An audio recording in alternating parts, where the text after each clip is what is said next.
Hello, everyone. I'm now going to read John's intro speech and make a note of how many things are wrong with the version that he has Oh, saved we're to our gonna Google we're gonna Drive. have to rewrite it like soon. Hello again, and welcome to Super Deluxe Gamescast for Thursday, May 14th. It's definitely not.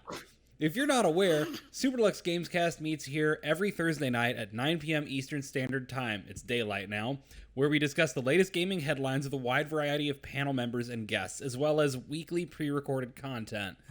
If you've been along for the ride so far, welcome home. And if not, hey, feel free to stick around and maybe throw us a subscription.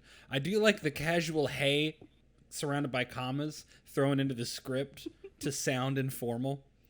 Every single podcast is archived the next day on our YouTube channel. That's a reminder I haven't even put the one for this week up, or last week up. Oops. For those who like to watch. And you can find us on all major podcast services for those who like to listen.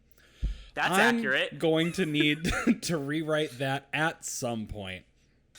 Yeah, Derek, I think we're gonna have to do a pass on this. Folks, it's been a week. Someone says they don't have sound or picture. Just wanted to. That's interesting. We're definitely putting out the everything. Okay. Okay. Somebody else seems like they're reacting. Yeah, so it seems like they've got it. So small crew tonight, which is gonna be we're just gonna be a fun, more intimate, little bit sillier podcast. I'm Derek. I'm here with my buddies Justin and Zach. How are you, friends? I'm good. I am nervous that you just said that we're in for a silly time, given our topics list. Well, not at the beginning. We have some Not the very beginning. important, serious shit to talk about first. So Yes. Do you want to just go right into that then? If you would like to. I don't think sure. any of us really like this, but we know we need to. I mean, if you think it is appropriate, I think unless it you is had anything else to say at the beginning. appropriate. Please forgive me for eating ice cream through this section. That feels inappropriate, but I won't stop you. So first off, I just want to mention that this is this message was prepared by us as a group to kind of touch on some of the events and things that have come to light in this past week. We all have looked over it, and we feel that this pretty solidly represents our thoughts.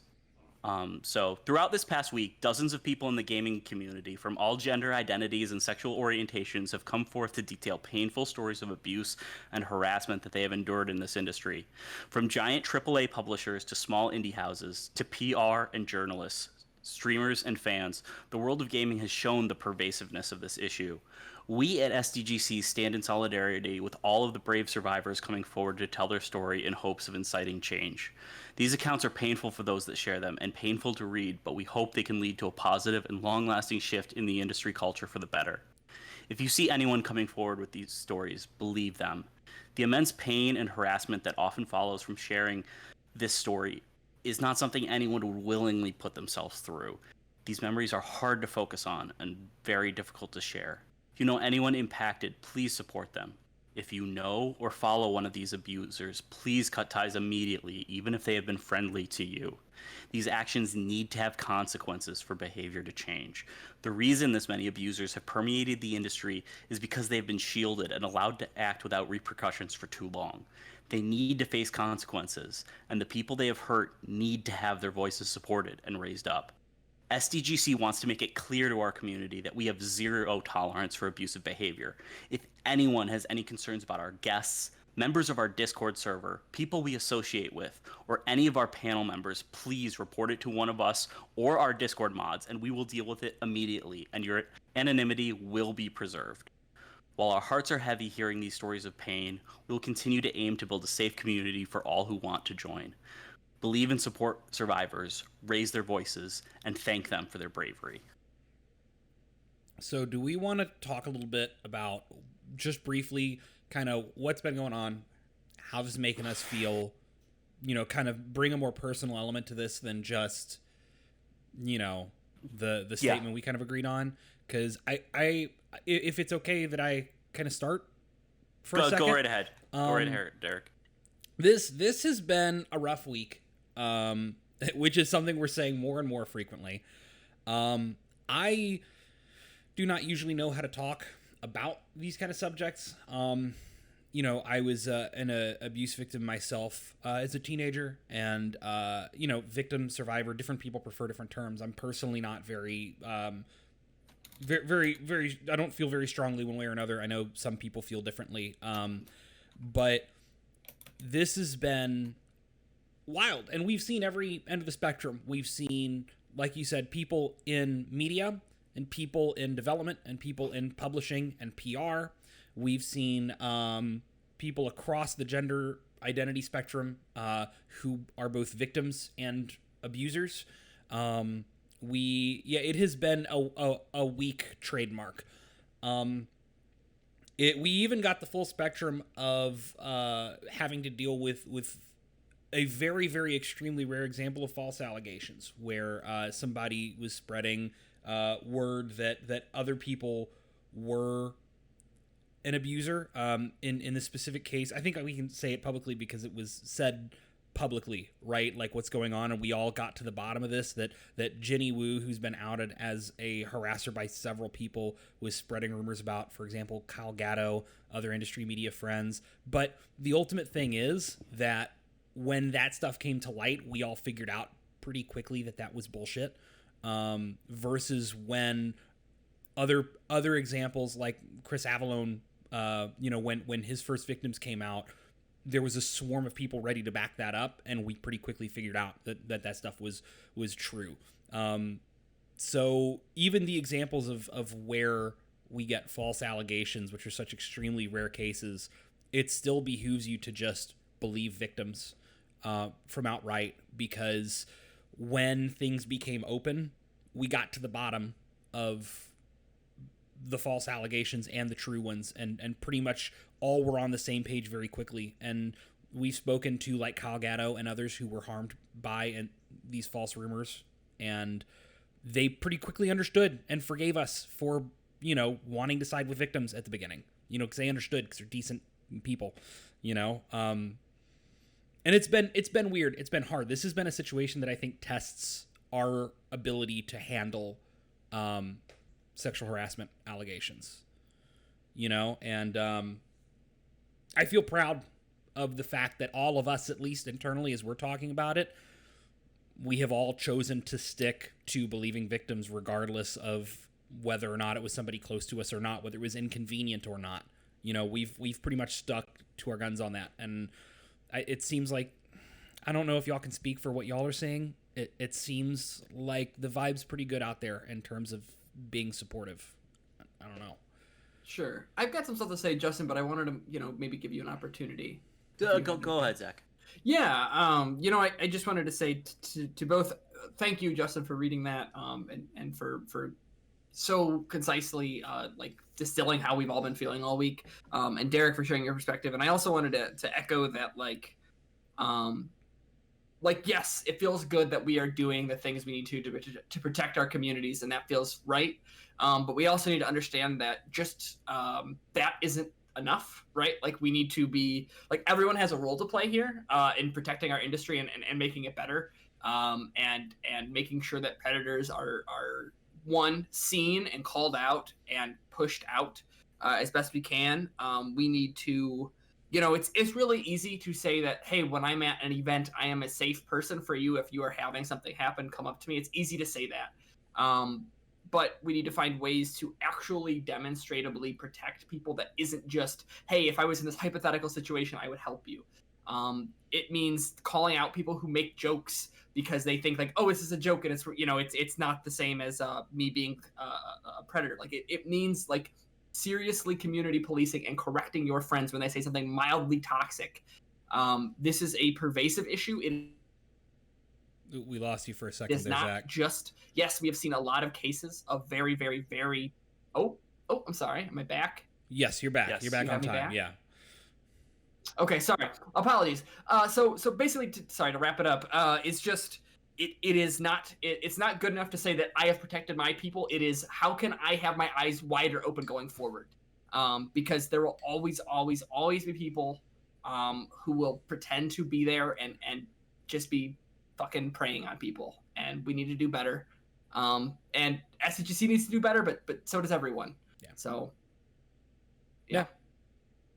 So yeah, I also want to just add that I also personally am a survivor of abuse, and one of the things that was most useful for me in college, in both accepting and being able to move on from what had happened to me, is I became an advocate for sexual assault.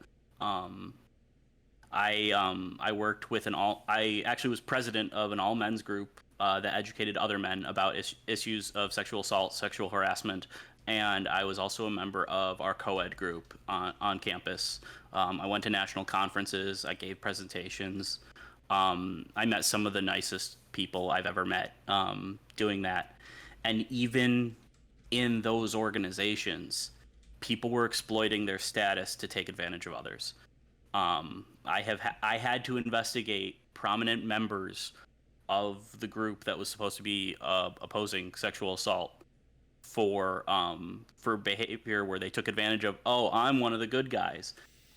This is not a case. This is not something that is just unique to the game industry. It's not something that's unique to entertainment industries. This is something that is pervasive everywhere. And there were a couple days where I just had to log off because I couldn't read any more stories. But again, I really salute the bravery of the people that are speaking out, especially considering just how prominent some of these individuals are. Like there have been people that have been well known in game development for a long time, people that have been public advocates for other marginalized groups. Those ones really hurt when it's somebody that you thought you could trust and somebody that really helped to raise up elements of the community. And these stories aren't going to stop anytime soon, I don't think. And I just really hope that the companies involved and the and people in the industry really take it to heart and make it so that we don't continue to lose voices and talented people and make people suffer in order to be a part of something that they love. Yeah, absolutely. And I know you thank people for their bravery, and yeah, I want to echo that too, but also Justin, thank you for being able to share your perspective and your story with us too. Derek or Justin, do you guys have anything else before we kind of move on to hopefully some lighter topics? Yeah, fuck abusers. It's literally the easiest thing in the world not to do that. So how about fucking don't? Like, it's like, just as my last little venti piece of like anger, because there was no place for anger before, but like, just how fucking dare you? Like, how fucking dare you abuse your power over somebody and take advantage of somebody who is optimistic and who believes in your friendship and your relationship, and to put that cynicism into somebody and to put that pain and attach that to their memory of this industry. To do that wolf in sheep's clothing of the pretending to be the soft boy ooh, like, Nick Robinson bullshit. And now there's just, you've made it impossible for the people who are targets to tell friend from foe, and you've made it harder for the people who are trying to help to prove that they are acting in good faith. Which is not a reason for us not to stop, or for us to stop. It's not a reason for, but it's just like, just fuck. That's what I got. All right, yep. Fucking mad. I'm gonna eat some fucking ice cream to calm down. Now you get back to your melty ice cream. I have a game I want to talk about that I've been playing this week before we get into like actual weekly topics. Yeah, let's talk about some games. All right, do either of you have anything you really want to talk about, or can I just go off? If I can do it real quick. Do it. I started Batman Arkham Asylum up. I haven't played that game since launch, because I've decided I'm going to replay the Arkham trilogy. And the PC port of it holds up stupidly well for like a 360, like a pretty early, right in the 360's lifespan game. It looks lovely. It's it's got good design. It's got good like narrative design. That opening segment is still just incredibly well like paced and good setup for the game to come. There's still something special about hearing Kevin Conroy and Mark Hamill back as Batman and Joker. Yeah, it's just good shit. It's just good shit. Batman. Like, it's weird, right? Like I feel like I wouldn't have said this 5 years ago, but now thinking about that game and like its actual like gaming, the impact on game development and stuff and design. So like, much lifts from it. Yeah, no, like that game has to be like in the top 25 best games of all time. Like top 25 is probably actually like way too wide. Like that's probably in the top 15 games of all time in terms of like influence. Like that game. In terms of sheer influence, like that game has such an enduring legacy in so many different games. Like even ones that like go like take one element of it and expand on it in different ways. Like just so much stuff can be traced back to it. Yeah, third-person melee or short-range combat like games owe everything to that, right? Like your Mad Maxes, your Shadows of War, Mordor, or whatever. But yeah, its approach to stealth combat, it's detective mode, like just everything. Yeah, it's and the way that space evolves. Also, I don't know if I feel like we've talked about this before on SDGC. I'm sure we have in the 3 years I've been here. The way that your bat suit evolves throughout that game to just be like more falls damage. Apart. Yes. Love that narrative consistency through the story. Oh, yes. It's so good. It's so good. And Arkham Asylum is, much like with the Nolan Batman trilogy, the first one's the best one. So, except for the Arkham games are actually good. Origin is also good. Oh, you took them off in case anyone's going to count off. No, that's probably fair. Justin, what about you? I imagine you've been sinking your teeth into Naughty Dog's latest, mostly. Yes, I have been playing a lot of The Last of Us Part 2. I'm not going to say too much about it right now. I think we're going to save it for a much longer discussion because I think that game kind of demands longer discussion.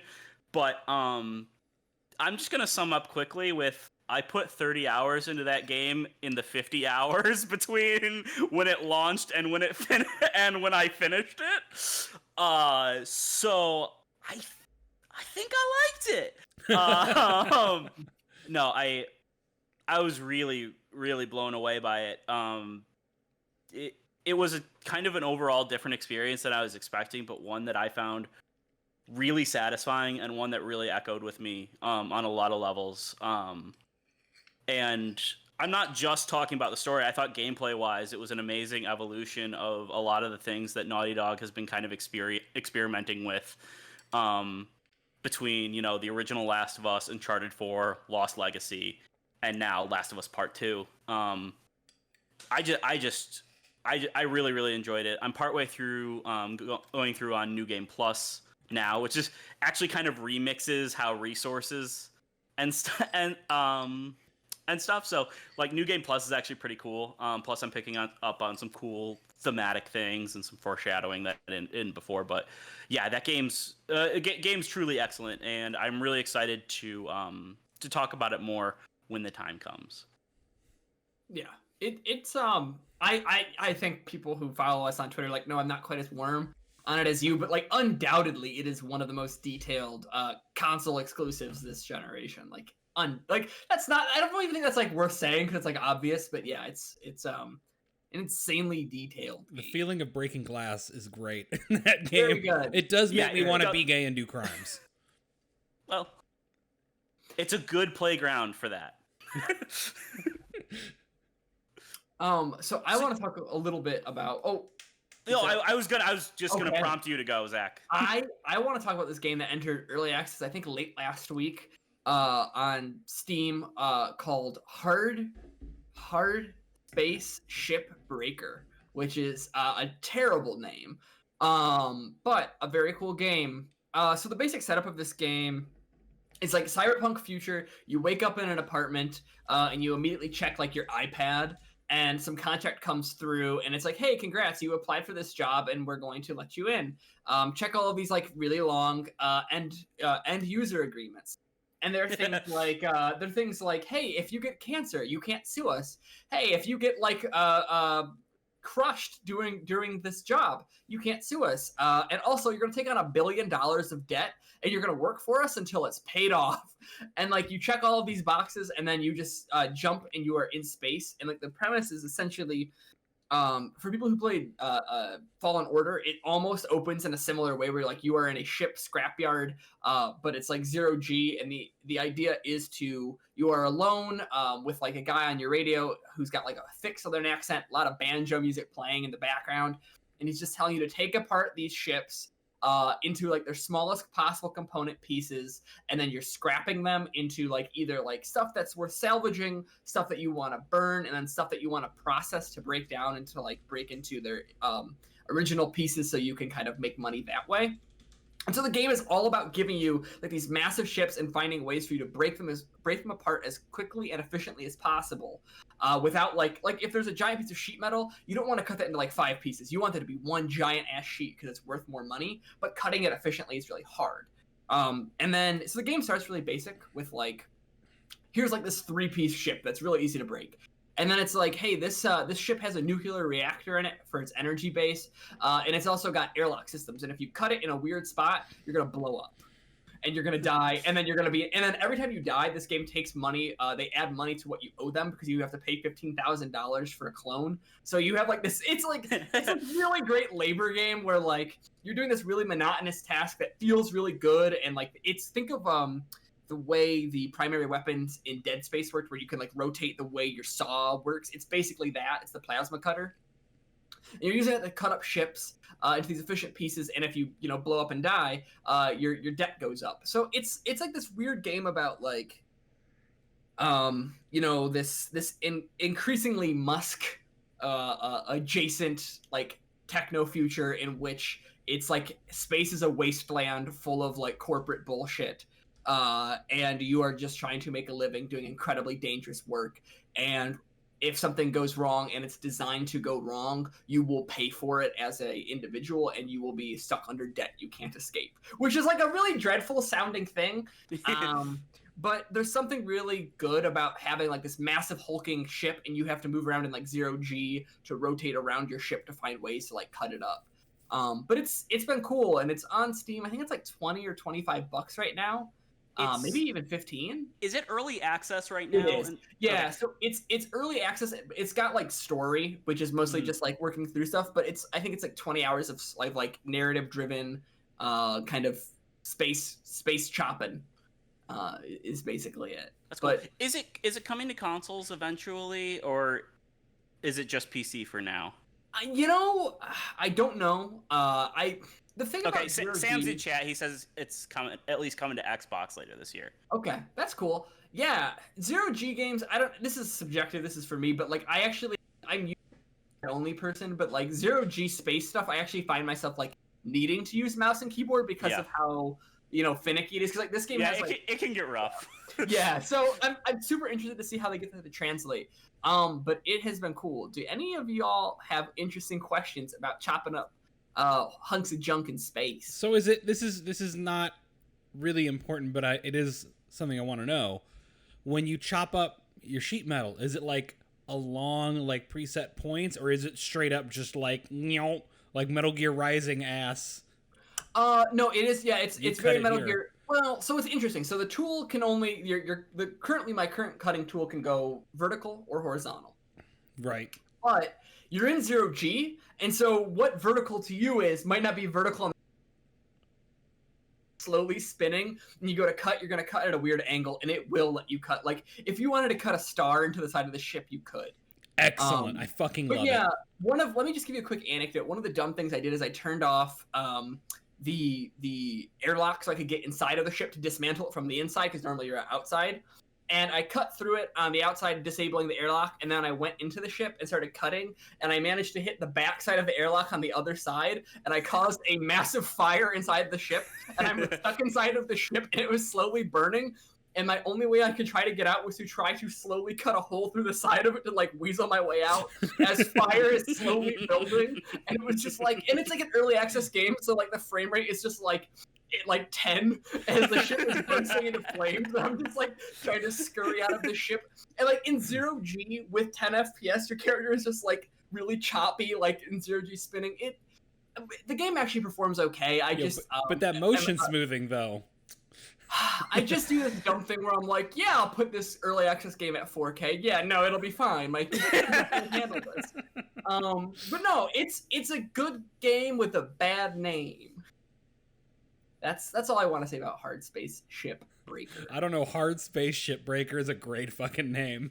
Just call it Shipbreaker. I mean, that's the issue. Just call it Hard Space. Also, that's my new space erotica. It's what you're leaving here to do. That's your next project. Oh God.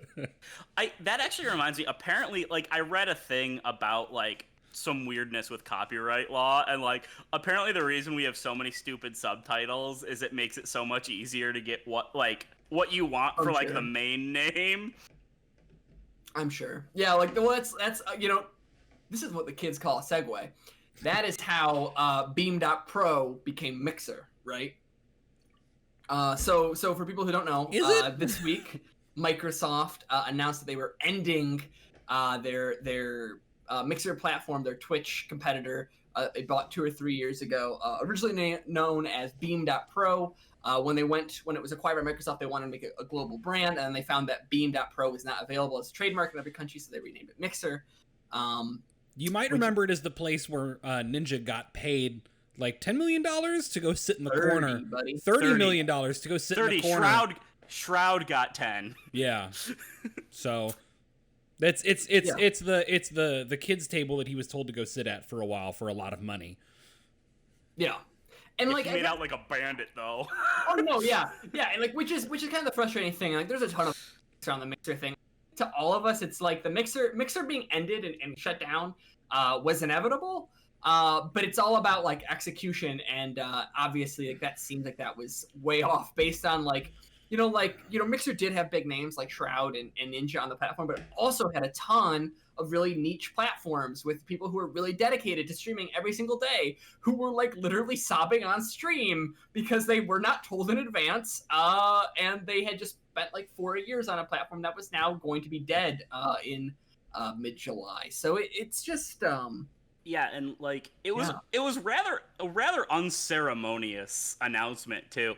And apparently like employees only found out like minutes before the public found out. And also it's weird because there had been reports of issues with racism among the Mixer staff. And Papa Phil from Xbox, Phil Spencer, got involved and was going to be having a meeting with the person that was making those allegations that morning. Yeah, Derek. That is the wildest thing, too, because you know that the plans to sell Mixer were in place before that day. And then the news broke, and then Phil Spencer was like, I'm going to go have a meeting with these people, and we're going to figure it out. The same day that the sale got announced. So my question for you both though is, so like, do we take the cynical route, which is that Phil knew and was just like, or was it just that like this was bigger than the Xbox brand? This was the Microsoft brand. I think it's both. Okay. I think it's both. I think he probably was having the meeting to make sure they knew about who was involved and how to prevent this in other categories. But I'm willing to bet Phil Spencer knew what was about to happen. I also think that like the one thing we haven't touched on here is that part of the ending of Mixer is that Microsoft with Facebook gaming. That does not mean like, so people who have Xbox now, you will notice there's a ton of Mixer integration on the Xbox One. They're gonna get rid of all of that. They're not gonna like put Facebook in that place. But essentially, it's just going to be like.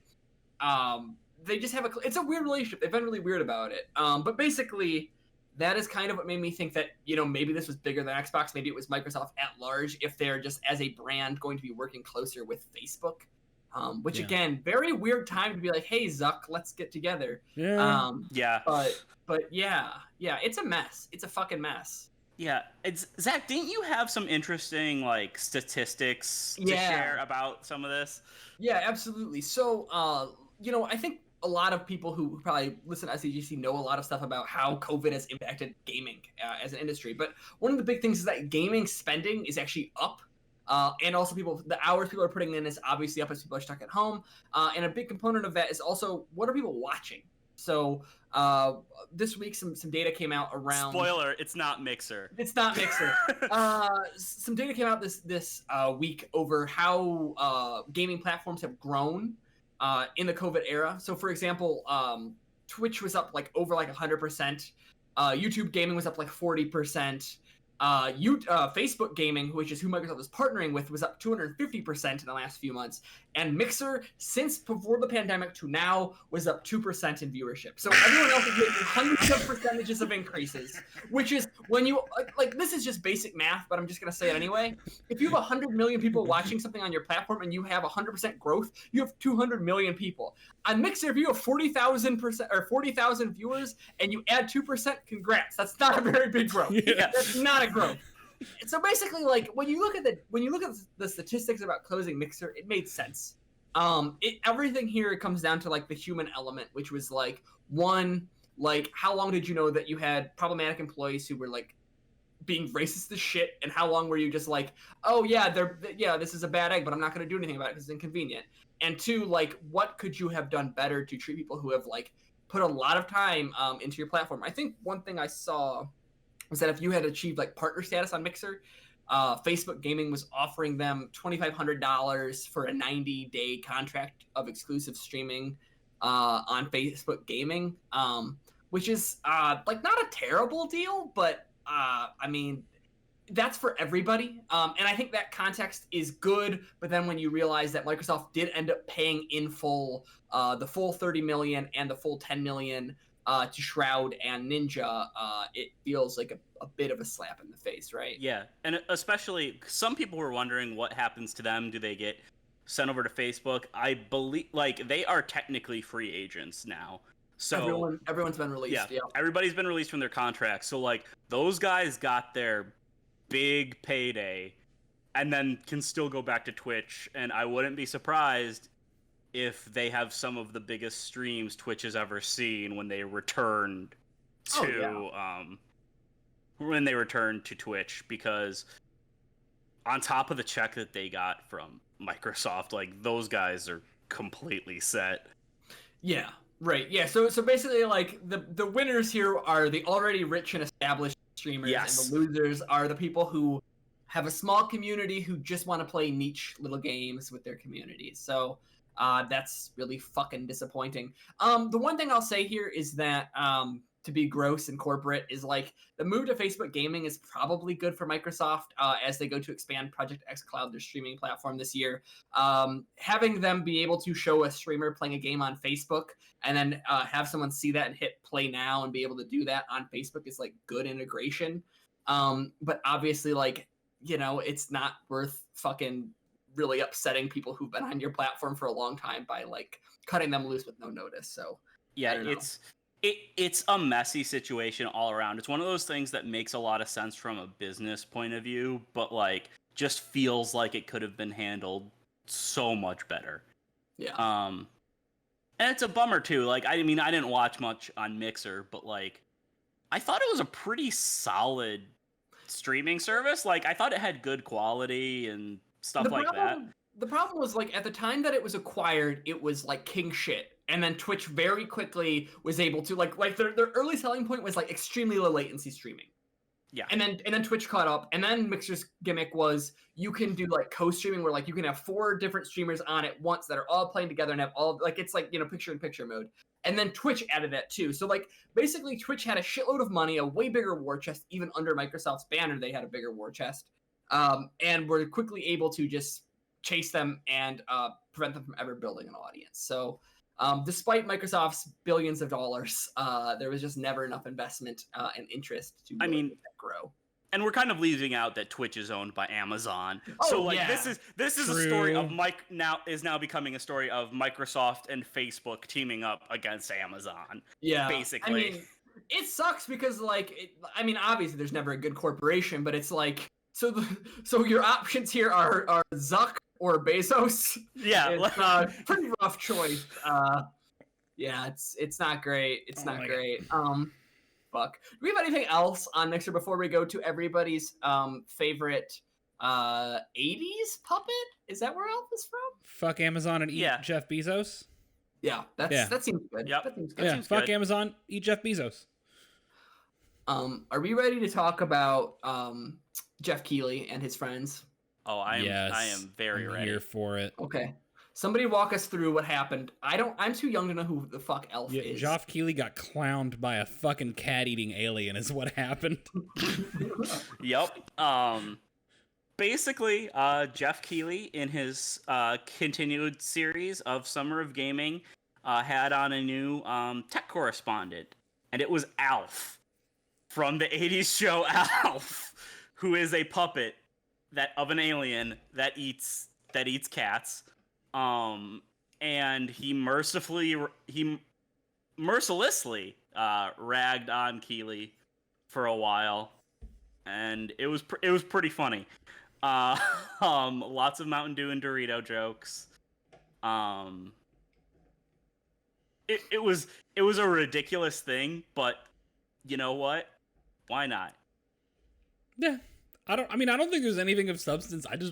It's funny to me to It's talk about just the funny. fact that Alf and Geoff Keighley teamed up for self-deprecating humor about Jeff Keighley and not about fucking Alf. Not about Alf. No, Alf walked out of that shit scot-free. If that was a rap battle, Alf decapitated him. Like, it's not even close.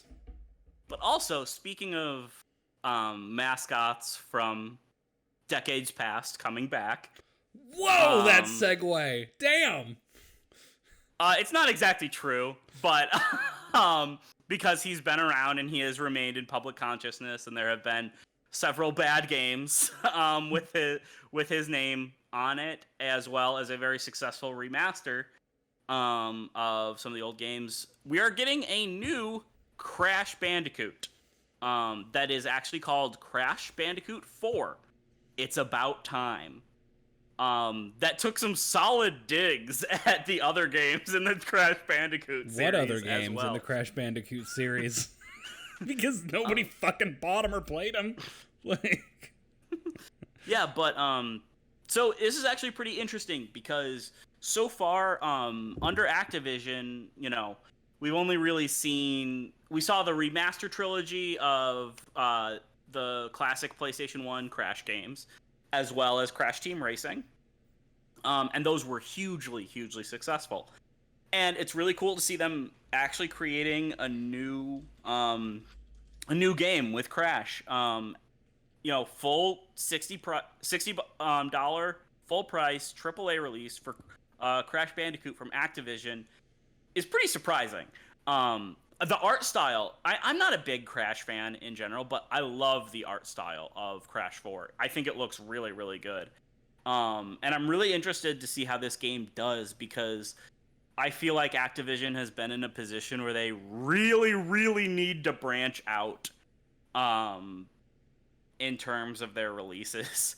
And I think this, will bring variety to their lineup, and I think it could kind of get them going in a direction where they do, some more platformers or things of that ilk, targeting a different audience, which would be cool.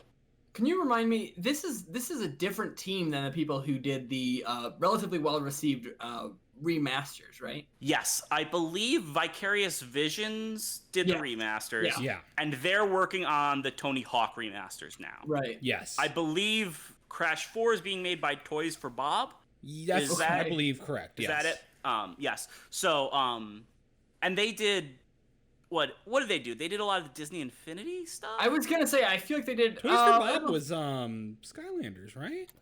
Skylanders. Yeah, that makes more sense. Yes. You're right. It was Skylanders. I knew it was a Toys to Life thing. It looks like they've got some credit on the Spyro. I think they worked on the Spyro trilogy as well, yeah. Because Vicarious Visions did Crash, but Toys for Bob did the Spyro one. Because Toys for Bob has been attached to, like I said, they did the Spyro Skylanders, which very quickly became not a Spyro thing at all, and then did the Spyro trilogy, yeah. So it's an interesting move from Activision. I'm interested to see how well it does. And it's definitely the only anticipated Activision release this year, so that's cool. Definitely nothing else coming from Bobby. So. We're definitely not 6 weeks past the latest time that they've announced the game that they release every year with no information about it. Listen, it's fine. Nothing's going wrong with Black Ops. It's fine. It's going to be perfectly good. It's going to be perfectly fine. Just like the last several Black Ops games have been perfectly good. Like a covert operation to do some war crimes, Black Ops is in the shadows and it will emerge ready. Which is just not right now. No, that game gonna be bad. We've mentioned it before, but there are a lot of things that do not seem to be going well behind the scenes with that. They changed developers for who was going to be making this year's game, and Treyarch then went from having a 3-year cycle to make the next game to a 2-year cycle, and a lot of leads have left.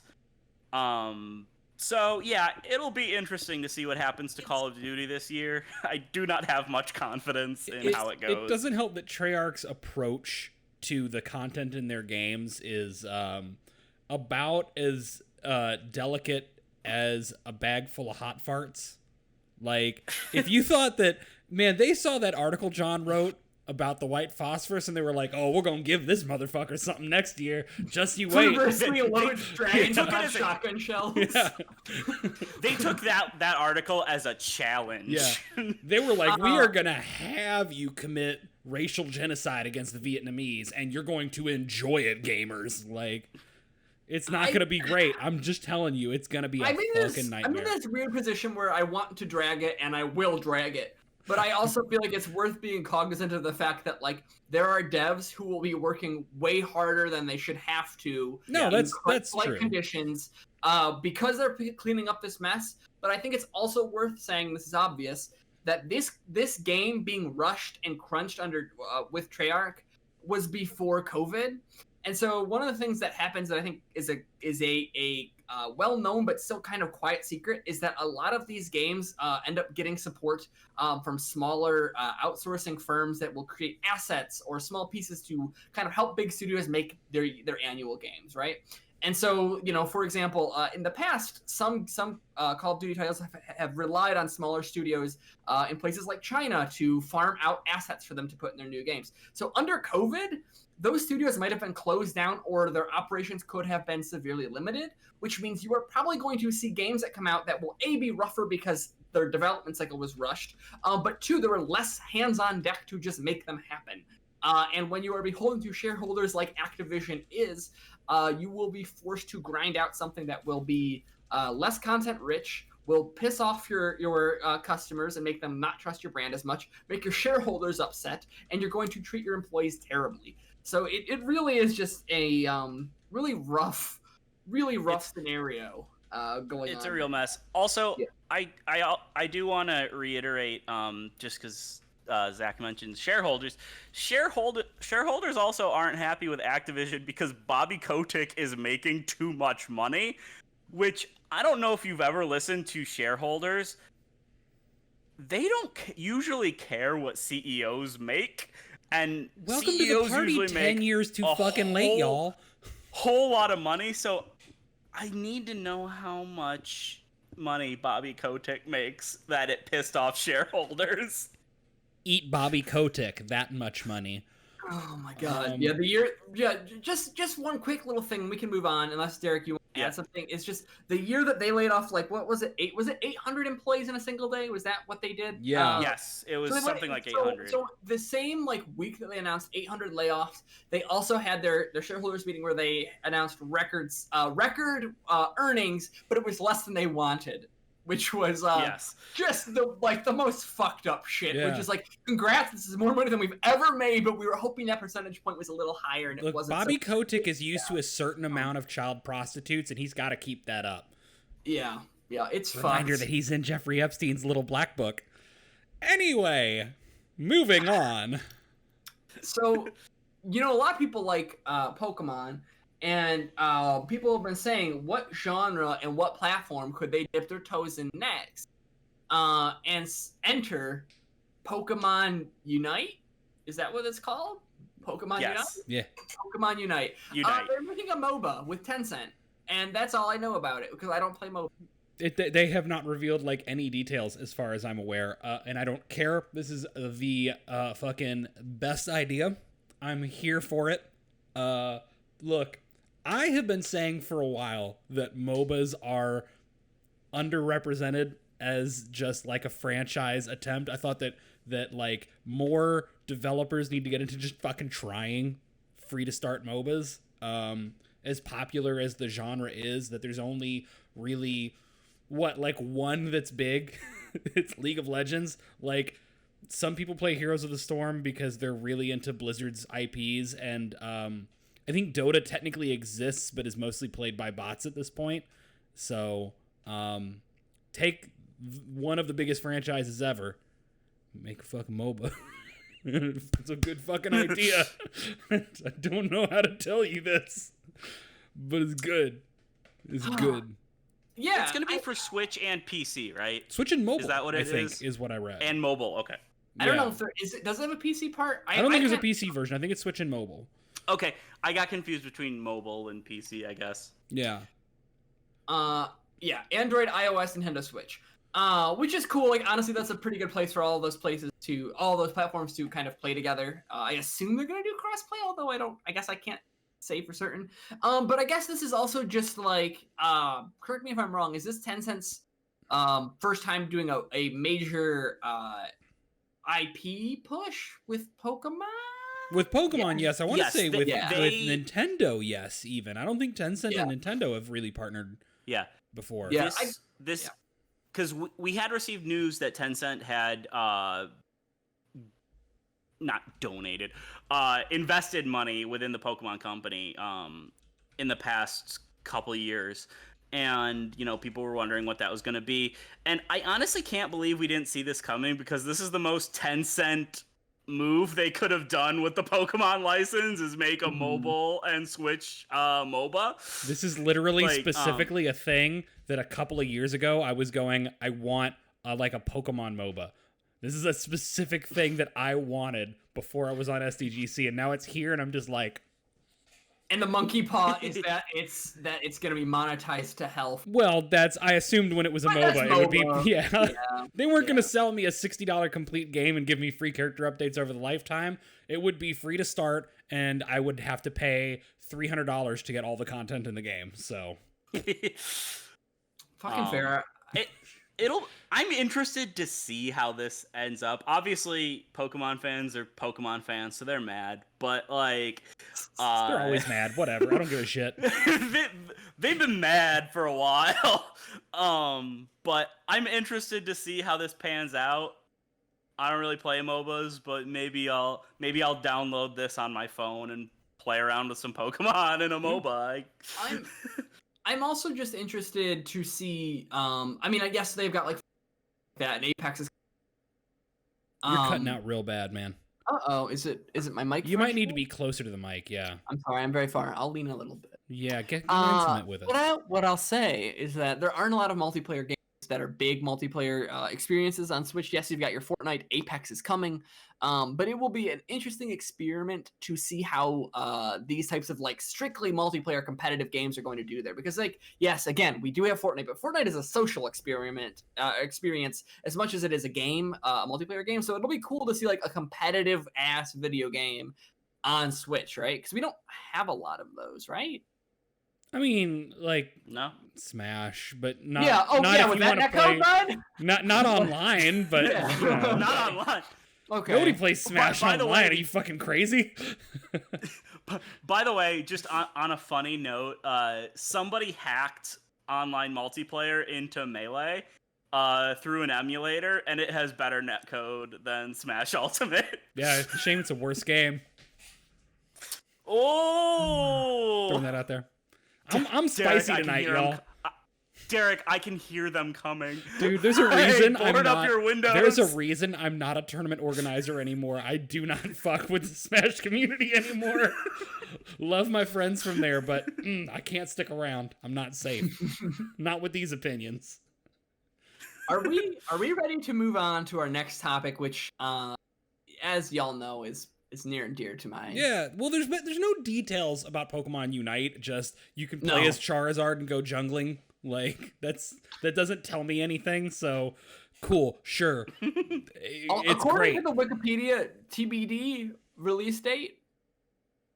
So yeah, they're probably just gonna shadow drop it sometime in the next few months. Yeah. Like, for sure. All right, well, I'm gonna bring us to our next topic, which was a shadow drop.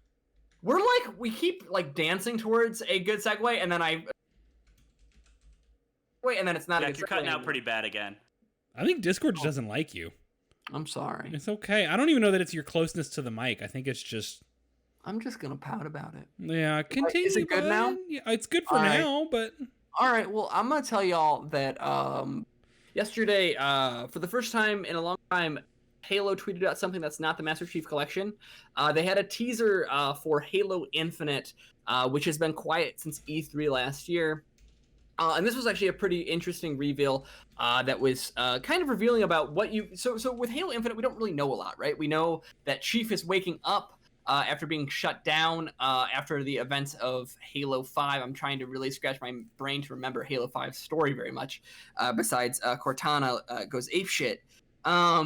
But basically, we didn't know who the enemy type would be. We knew that it was kind of going to be a reboot because Halo 5 was narratively received...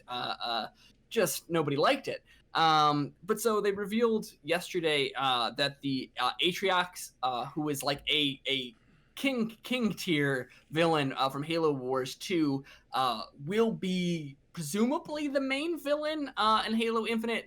All it was like an audio, like a received transmission trailer that they kind of shadow dropped, which is just really fucking exciting despite being kind of a nothing reveal. Thoughts to y'all who are not big Halo fans like me? I mean, I used to be a real big Halo fan. I just haven't been into it too much since 343 has taken over the series. But like I've told you, I used to spend, especially in college, hours and hours. Like I remember my roommate and I one year had we did like a 3 to 4 hour session of Firefight. So I want to be excited for Halo again. And I mean, it's exciting too because like this is presumably one of the first like real like concrete teasers for Microsoft's first party next gen game showcase that they have told us was coming in July for a while.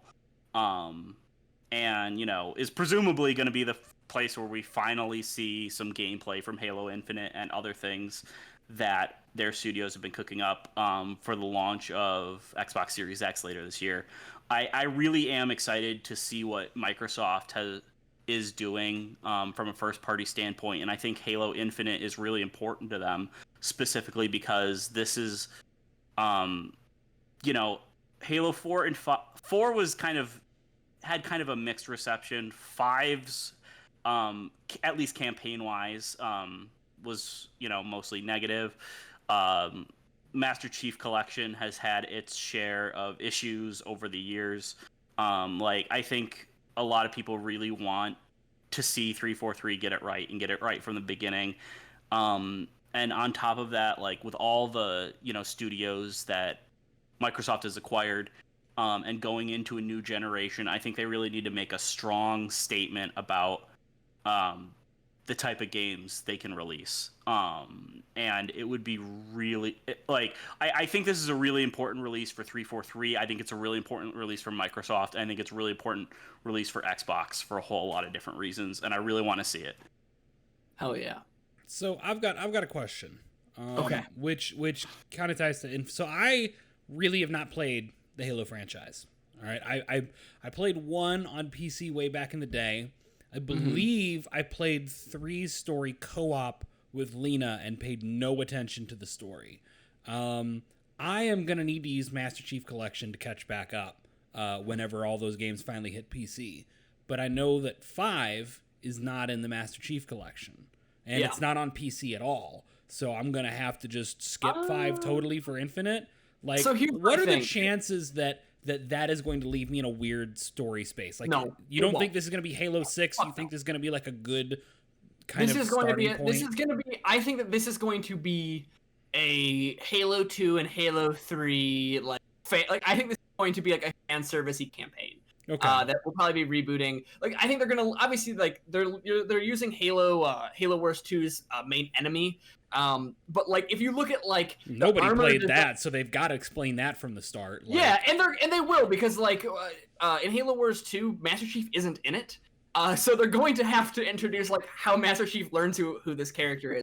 But like if you look at the because like also just one of the big things that like both the 343's games have been criticized from is they pulled a lot of stuff from the lore that a lot of the people that just played the games had no idea about. So like it was really hard to follow even for like major Halo fans, and I don't think they're going to make that mistake again. Yeah, and I think like you can just look at like if you look at the trailers so far, right? Like they've heavy on Halo 2's mix between Halo 2 and Halo 3's like visual aesthetic. The music that they're using, like especially in last year's trailer, like they're riffing off of, I think it's a Halo 3 like track. Like everything they're doing here is they're like, yeah, you're nostalgic for that good shit and we're bringing it back. But I also think that like, I mean, even just the armor design for Chief, well, like Justin, I know people complained that like they got too military. I actually liked the design in 4 or 5, but like people thought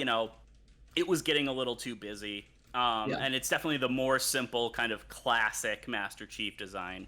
Well, and it's I think you both kind of alluded to this, right? Which is like I liked Halo 4's campaign. I thought 5's campaign was bad, but they had the reverse issue for me. I didn't think Halo 4 had good multiplayer. I thought it had a good campaign. Halo 5 had great multiplayer, terrible campaign.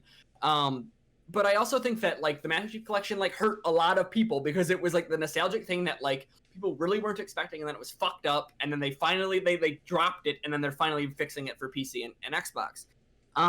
So it's weird, right? Like I think that the Master Chief Collection, horrible launch, but I think it's also shown that like 343 is coming back to like be greater stewards for what that IP should be. Yeah. And so that naturally makes me want to be optimistic that like if you truly give a shit about this IP and you're not just going to shove Halo Infinite out because like you need a new one of these, you're going back to the actual legacy and making sure those games actually work. It makes me want to be optimistic. Derek, I also think for better or worse, I would not be shocked if after they finish the Master Chief Collection full 1 through 4, if they try to tuck a 5 port somewhere in there. Just cause, but I don't know. I'll be required to play, especially if it's on Game Pass for PC. Like, fuck it, I might as well. I'm not paying anyway, so if it's bad, I just don't enjoy it, and I didn't lose anything. But yeah, it's interesting because, like I said, I had a similar relationship with Gears where I wasn't very close to the franchise, and then I used the kind of remasters and ports and new titles on PC to get into the franchise, and now I'm invested in that. And I'm ready to be the same for Halo. I'm ready to care and not be a console fanboy. Yeah, that game. Yeah. Anyway, Halo Infinite. It's also a big fucking deal, right? Like this is my last thing. Let me stop talking about fucking Halo. But like Justin, you alluded to this earlier, which was that this is a huge deal for Microsoft to get right. Obviously, it's a big deal for 343 because they really need to prove to get a game right from the gate. But also, it will be. Hey, Phil Spencer has said, like, we are not holding our console for a single game. It would be very, very bad if Halo Infinite did not come out this year and the new Xbox did. It would be catastrophically bad. For it would be a very like there's for a long time justifiably Xbox had a reputation of not having very many first-party games. I think they're in a great position to eliminate that problem. But holy shit, if you want to nip that perception in the bud from the get-go, you need to fucking launch with this game. Like, I'm very worried. Not just launch with this game, launch for this game and have it be good. Or just functional. This game, because this game is going to be under a microscope from a technical standpoint, from a polished standpoint, from a gameplay standpoint, for campaign and multiplayer. Like, people are going to be out for this game and they need to get it right. But also, they need to have this game out at launch and they need to talk about stuff that's coming down the line so they can make a statement that, hey, look, we're not just Halo either. We have other stuff. Right. So, No, I mean, more than anything, like this is them starting the wheels in motion for their July event. And PlayStation just went and had a pretty solid show. Like, you best not miss after your May showing, you know. Yeah, that was. And now we wait for. Now we wait for the awkward July-August standoff where Microsoft and Sony both refuse to announce release date and price because they're waiting for the other one to go first. Like I'm telling you guys right now, it's gonna get stupid with the standoff that they're going to be at. But it's also gonna be kind of fun to watch. Halo. It's still an IP that we are interested in. Yeah. It's weird that Halo has had such a bad time over this generation of consoles. I mean, to be fair, everything Microsoft has owned has had no money. At best, an acceptable time on this generation of consoles, you know? Like... Gears did okay. Gears did pretty well. Yeah, Gears punched above its weight, I think. And Forza, and also Forza. Well, Forza, you have to work to fuck up I forget Forza. about racing games. Yeah, no, it's fair. I think you have to work to fuck up Forza, but I like Gears. I don't know. Gears 4 was rough, right? People thought it was rough. I enjoyed it. Well, it was. And then 5 was like. Yeah. 5 was very good. 4 was rough because they were like, "Hey, you love barely in this one, and you don't play as him." Like it had the reboot problem, right? Which is just that, like, well, where are my characters? Yeah, that's true. People get huffy when they can't have the exact same thing a bunch of times. Like, everyone was mad about the robot enemies, and I was like, I don't know, they're kind of perfectly acceptable. Like, this podcast is over. We're just gonna relitigate Microsoft's generation now. Yeah. Sorry. No, I'm perpetuating. It's fine. Good old Halo. So another game that give me a moment, guys. People are like going crazy with fireworks, and I gotta check on the dogs. All right. It's fine. Go ahead. Go ahead, Justin. I'll just start then. I know Derek will have something to say about this game as well. Although I think he and I see pretty much eye to eye on it. So it's been a while since we've heard anything from Square Enix's Avengers game. Mm-hmm. That's right. And they finally had a stream where they showed off some new gameplay, new trailer. MODOK is the main enemy, which is really cool. However, the game still just doesn't quite seem up to snuff. Like, I'm still getting the idea that they're trying to chase, you know, big AAA game / games as a service / co-op thing, and, you know, it just does not seem I love Avengers, I love Marvel. Like, the thing that it bums me out that I'm not more excited for this game, but like, you know, everything that I previously mentioned, plus I think the character designs are rough. I think they tried to go too realistic in a way that just doesn't work. Like, if they had gone more style, like Marvel's Spider-Man is fairly stylized, even though it still looks like a good AAA game. Like they at least do, you know, stuff with lighting to make the costumes and stuff stand out and everything. And like, it just, and also I was thinking about this earlier today. What kind of gear does Hulk equip? Does he just equip like new pairs of shorts? Like one of them, it looked like he like it was like showing his fist glowing and like the veins inside. So it's probably all like, I don't know, man, genetic Hulk shit. I mean, also just getting like loot gear as the Avengers doesn't feel right. Like, you know what would be funny though? Like, if they just get Hulk sweatbands. If they just Hulk's loot was based on give him some leg warmers. Yeah, that would be good. He's got his New Balances on. He's ready to go. Yeah, dude. We got to get him in his fucking who's the really campy workout guy with the giant fuzzy hair? I don't know. I'm too young. Is it fucking? I know who you're talking about. I'm blanking on the name. Yeah. Anyway, is it Richard Simmons? Is that right? Yes, it's Richard Simmons. Okay. It's Richard Simmons. I wanted to say Carrot Top the whole time. I know that's not right. I know it's not right. I want Hulk in a Richard Simmons outfit. That's what I want. Oh no. But no, this game continues to look very rough. And it's weird because Crystal Dynamics, in my opinion, ended last generation incredibly strong with the Tomb Raider reboot. There were problems, but they ended that generation incredibly strong with a very good game. And I just think they haven't really been able to hit a stride since then, right? Hold up. So was Shadow of the Tomb Raider good? No, he's talking about the first Tomb. He's talking about they ended last generation. Okay. Stars. I thought he meant that Shadow of the Tomb Raider was good, and I was like, have I been holding out on this game? Because all we did is clown on it. Wait, did they even make that one, or was that? I think that was Eidos. You're right. That was Eidos. Yeah, you're right. Yeah, that was Montreal. Yeah, they've been working on this game for a long time. Yeah, which is also another bummer. That it just does not seem to be coming together in an exciting way.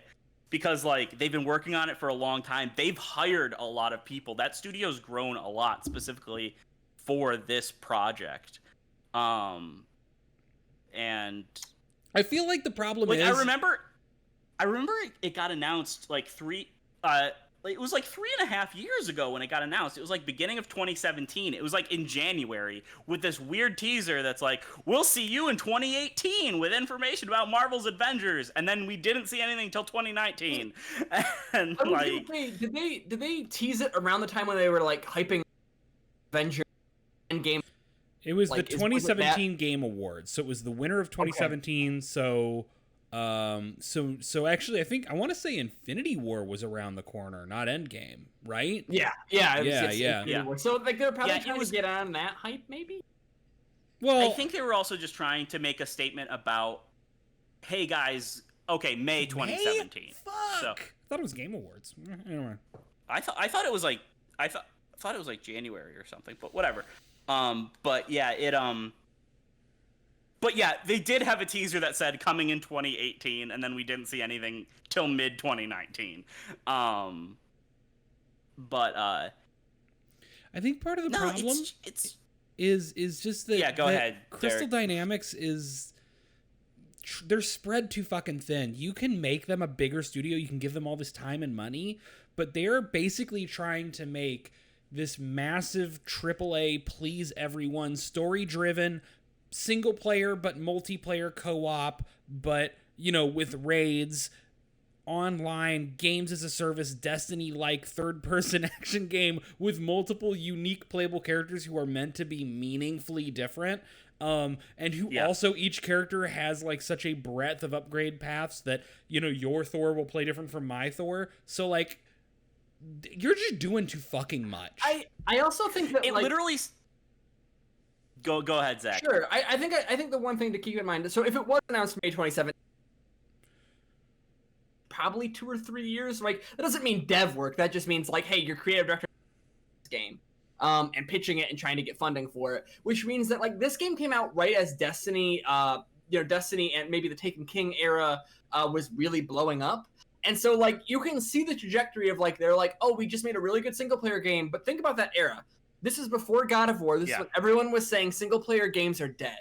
Yeah. And so this studio that just made a really great, they made Rise of the Tomb Raider and Tomb Raider, which were well received and kind of well received. And they were oh shit, we need to figure out what to do next. So they kind of just look at what's the big thing, and it's Destiny. And I think even Bungie has learned that what they wanted Destiny to become and what that audience looks like is not really as big as they were hoping it would be. Yeah, they should have just made a fucking narrative game. It's wild. Yeah. If that game had started a year later. Yeah. Yeah, it wasn't like they could see Spider-Man and how well that was received, as a focused single-player game. But I'm still rooting for this game to end up, well, but yeah, when you listed everything, it sounds like the, kid who, I want to make my own game with the Avengers and we're going to be all these things. It really kind of feels like that. Yeah, it was game design bingo for the 2015 era. Yeah. Yeah. Wow. Yeah, though. I mean, yeah. Yeah. One thing I feel like we should just briefly mention is that one of the people they had doing VO work for the presentation was somebody who was accused of sexual misconduct, and they didn't have time to have somebody redo those 10 minutes. Takes 10 minutes in a booth and nothing. Yeah, ma'am. Nolan North was too busy to get on a phone. Or just fucking delay your presentation if you can't get VO. Like, well, that and then the Twitter the live Zoom background thing they shared of the Captain America statue being defaced in the park, like was like you know that was. You know y'all that was had scheduled, this like weeks ago. in TweetDeck for ages, but nobody stopped to think like, hey guys, they're tearing down all those statues of old fucking racist traitors. Should we maybe not do the the background about the fucking Captain America statue getting vandalized? Should we not do that? No, we're gonna let that go. Cool, that's fine. No one's gonna put that together. Anyway, that game gonna be mess. But hey, they also announced that, like, listen, I guess this is the cherry on top of, like, Friday, is that they did announce that if you buy it on last-gen versions, you'll get PS5 and Xbox Series X upgrades for free. Yeah. So, like, if the game wasn't a hunk of junk, like, maybe by Black Friday we'll actually see something good in terms of value there. But, yeah, nah, this game hasn't sold me at all, and it doesn't sound like either of you are sold either. I mean, I'll pick it up on sale. Okay.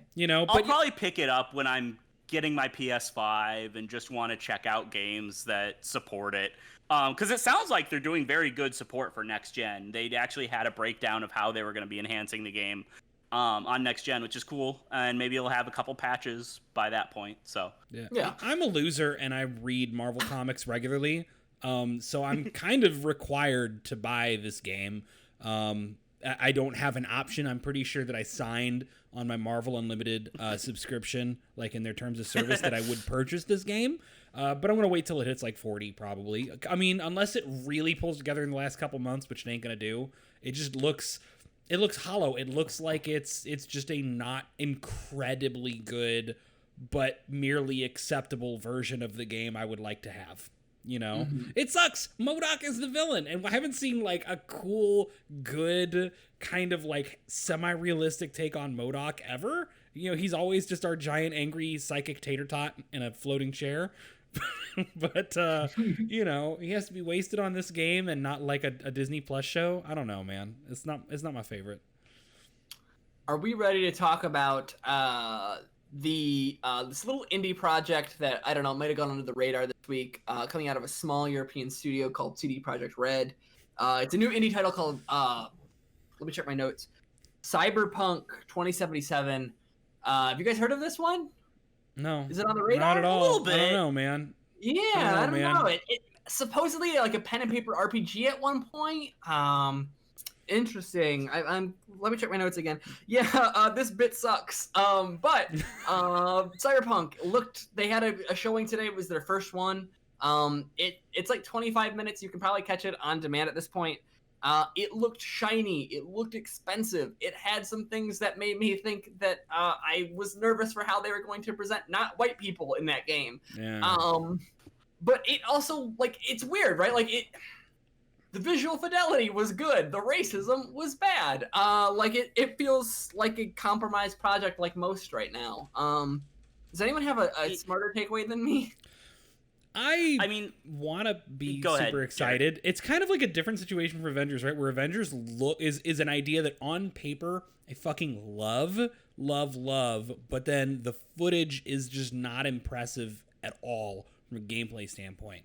Cyberpunk, I don't know. I mean, the gameplay footage of it they're showing, like, I believe that there's a solid core gameplay loop. I believe they've got some solid world building and just a shitload to do in that game. And I am personally struggling to figure out how to care. I don't know, man. The thing for me that gets me is I think the core gameplay looks cool. I love the setting. However, just the vibe and the writing of it are not clicking with me at all. Yeah. Which is really disappointing. I'm a huge fan of just Cyberpunk in general. I still remember that teaser from 2012 when they announced the game. Like, I still haven't felt anything like that from any of the footage that has come out, since then of the actual game. Like, I've never been a fan of the whole, like, oh, climb to the top of the criminal underworld kind of thing. Like, that's not a fantasy that appeals to me. I like the, like, fight the power, fight the corporation stuff from Cyberpunk. And maybe they'll give you options to be able to do that. But like, but then like I watched the footage today, and you're driving in this fast car, and you do a jump, and then it says street cred up, and like that's just not what I want from this kind of world, and it bums me out because Witcher 3 is one of my all-time favorite games. Like, for a whole lot of reasons. I love what they're doing with the whole super immersive first-person stuff. I've been wanting a game to do that for a long, long time. I think the core gameplay looks fun. I like how they talk about player choice, but like just the core vibe of the game just isn't clicking with me. And it's a bummer. Yeah, and the one thing that I can say that this is like me trying to be as optimistic as possible. Was that it looked like it had immersive sim elements, and it would be very cool to see this game put. I think all of us like immersive sims on this group tonight.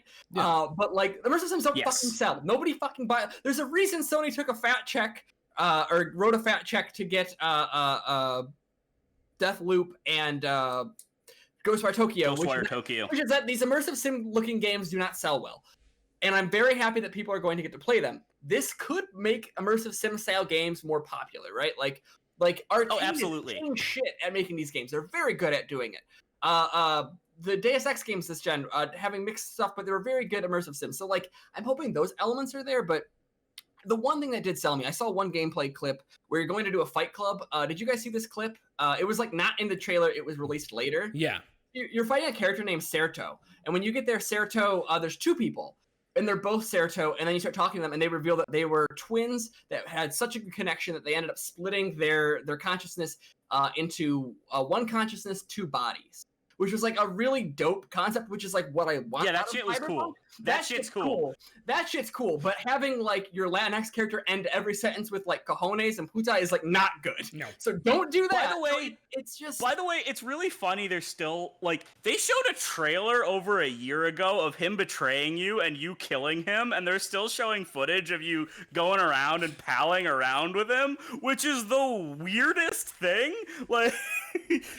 It could just be that this game is really hard to market. But I feel like we haven't given a rundown on like the gameplay. The thing that stuck out to me was they did this really cool like Arkham meets Watch Dogs, like relive this crime that happened and see how it played out thing, which is cool. It looked interesting. It seemed like a bizarre thing to choose to demo, but I'm here for that because at least it wasn't all action. Something semi-unique, you know? Yeah.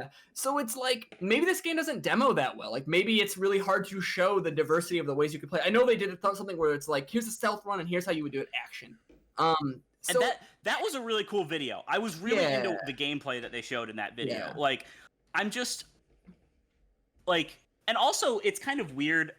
The game got delayed from September to November, but like also they've talked a little bit about next gen upgrades, and like it's kind of weird on that front where they said it will look and play better on day one when it's released on both PlayStation 5 and Xbox Series X. However, it's not getting like a full actual like next gen update till 2021. So I'm kind of like I was already considering waiting till I could play it on a next gen console because I do not think that this game's gonna run well on the current gen systems. This is like a weird speculation poll that I guess I'm gonna throw to both of you, which is that this game will I mean, pour one out for people who have like base model like me, base model PS4 or an Xbox One. This game is not going to run well. Do we have any hope for 60 FPS modes for PS5 and Xbox Series X? I feel like we do, but it's gonna be like no. Only if they're like locked to the same settings as the base consoles or something. Yeah. If they want to offer modes of like a performance versus like resolution versus frame rate mode, kind of like we're doing on like the they did that with Witcher. Xbox One X. They did that with Witcher, so maybe there's. But like I have a lot of concerns that we might not see a lot of that early on in the next gen console's life. I don't know. We actually have a feeling. Several games confirming that. So multiple modes so far. Call Demon me Souls, just cynical Avengers, and very scared, because I'm somebody who I prioritize frame rate over resolution all the time. Oh yeah. So I mean, once you've hit 120 frames per second on a game, like going down to 30 is just not great. And that sounds so stupid, but like I want that option. I want the people who want to play their game at 4K stuttering at 20 frames per second to have that option, and I want to have my 60 frames per second. Yeah, it's hard to know because they have a lot of weird tech in that, right? Like they do have ray. Based on what I was watching from Digital Foundry, like it seems like they are so far being pretty selective about how they're using that technology. So it's like I can see a world in which they have their limited ray tracing brought onto Series X and PS5, and they're going to do like 4K or checker, whatever, dynamic. They actually announced that they're going to be using ray tracing for quite a bit more than they originally had. I just don't think it was all on in the footage that they showed, because originally it was just supposed to be global illumination, but now it's global illumination, reflections, shadows, and ambient occlusion. So, like, I wouldn't be surprised if they do a very heavily ray traced 30 FPS, crank everything up, for their like 2021 update for the next gen consoles. But at launch, it's just probably going to be like essentially like a boost mode upgrade kind of thing. I am deeply curious in this game. I haven't seen. It's like there's always tidbits in these demos that resonate with me, that make me really curious, and like it's like same. I'm never in a position where I'm like, no, this game isn't going to work, right? Like when I see Avengers, I'm like, no, this game's not going to work for me.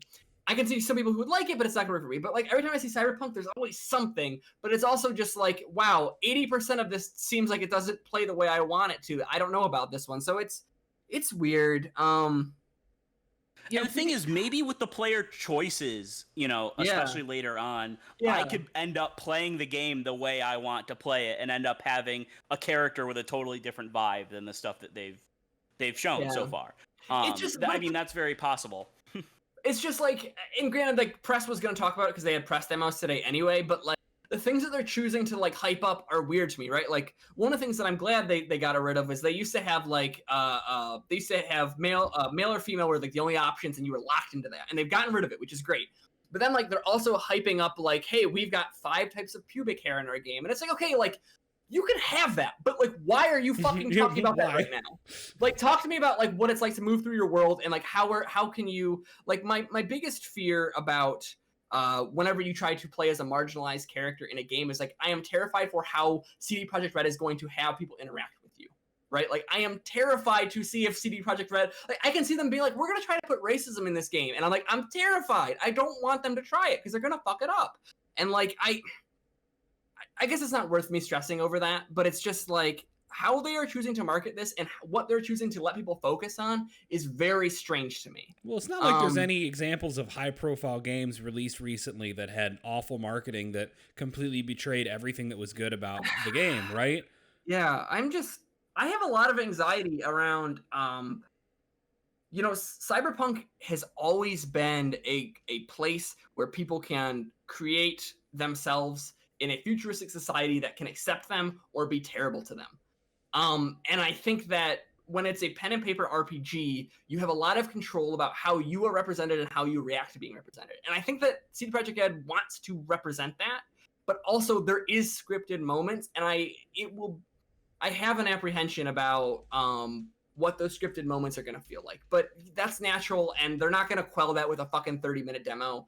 But I guess I'm just like throwing out into the ether that I'm nervous. Yeah, I mean, I'm nervous. Like, I think I've been nervous ever since that ad that they needed to show that had the trans woman with the incredibly obvious and backwards penis.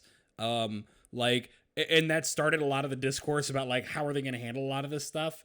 And there's been some stumbling blocks, and I'm fully prepared for them to potentially handle things fairly well in the final game, right? Like unfortunately just kind of realized that much like with the gameplay, much like with every other aspect of this game, it's something that's probably just going to have to come out and other people are going to have to get their hands on 100%. Before I can decide whether or not it's for me.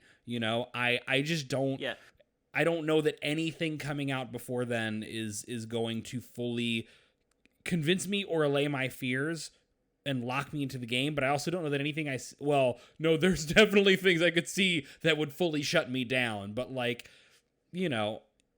And I think that like one part of this conversation that we left out is like I have apprehension, and a lot of people have apprehension, is that CD Projekt Red does not have a good track record representing things like trans rights, right? Like just fucking last year they had a series of transphobic tweets. Yeah. And like and then they also released like art that like hyper fetishized trans people, and they chose that for a promotional image, and then they like backtracked, and like the artist was like, I thought that was sexy, and it's like, great, but if you're not a trans person, you don't get to decide like if you should hypersexualize a trans person for your promotion art. Like the problem is that it's okay to have all of these things in your game, but like it is also like you have to you have to build credibility that you're a good service for it, and they haven't done that yet. Some people get benefit of the doubt, some people don't. CD Projekt Red does not really get benefit of the doubt in these situations, which is not to say they can't nail it, but like they're gonna have to nail it and then probably nail it again a second time before they start getting benefit of the doubt on those sorts of subjects. Yeah. Like, I want to be hyped out of my mind because I loved Witcher 3 had a shitload of problems, but I like The Witcher 3 a lot. And PR fumbles that shouldn't be fucking PR fumbles have just like made me like extremely distrustful of how they're gonna do it. And I so desperately want to be wrong. But just the one thing that gives me some hope is they have hired new people to handle their marketing lately that have been doing a much better job, and that I am familiar with from their previous work. Sure. And I like them. And honestly, especially when the conversation about that poster came, I really actually appreciated some of the ways that people from the studio responded. And I think they are exploring some interesting topics that could be, really neat to look at through the lens of Cyberpunk. How they're going to handle it, I'm not sure. But there's got to be way more to it than what we can show in promotional materials and stuff. So I do have some hope. I mean, I'm skeptical. I'm not saying that I'm not. But yeah. No, but it's also just extremely easy to be skeptical of like expensive, ambitious. Like I can't think of a game right now that's as ambitious as this one. So it's easy, No, this is like a Rockstar level production, if not even bigger. With just the amount of moving parts and different things that are going to be in it, and we're gonna have to wait to see how it pans out. Yeah, for sure. I didn't mean to pop off with my anxiety, but I think there's no way to avoid that. Yeah. Listen, this is my second to last episode. I'm gonna get all of my weird stresses out. Get it out there, man. Yeah. Do we have any other things that we want to touch on before we wrap for tonight? Well, kind of building on what you just said, Zach. Next week we have several members that are going to be departing the show. Zach, Reb, and Maddie are all going to be on for their final episode as members of SDGC. They're also going to be hanging around Twitter, our Discord. So you'll still be able to, talk to them as part of the SDGC community. They'll probably guest from time to time. But we are going to be having a big farewell show for them next week. So it's probably going to be a silly, off-the-wall episode. But that's kind of what we want, and we hope as many of you will join us to send them off. Yeah. I mean, and I touched on this last week, but just happy to reiterate it, which is just that I joined SDGC a number of years ago, and it's been a really, really good place to obviously have fun talking about games with friends, but also like the community here has been really great, and continuously, whether it's here in chat or in Discord on Twitter, people who will like push back and bring us a perspective that we as someone like literally just pointed out in the chat, an incredibly homogenous group, like most of the time. Like it is so good to have a group that is willing to do that important work to both make us better, but also think harder. And it's just been a pleasure. When we say departed, it always sounds very final. Like I'm going to die, like Reb's going to die, like Maddie's going to die. We'll be around. We'll be in Discord. We might come on as guests. We might be in the chat from time to time. So it's been a pleasure. Yeah. Yeah. I'm gonna miss y'all. I mean, you're not really going, but you're going. But I'm gonna miss you, buds. Yeah. All right. I guess I'll say it. Our close off. Do it. Our close off. What a Freudian way to put that. Our closing off for the show. It is not always poetry. We don't always agree, but we always keep it real. Take care of each other. Good night.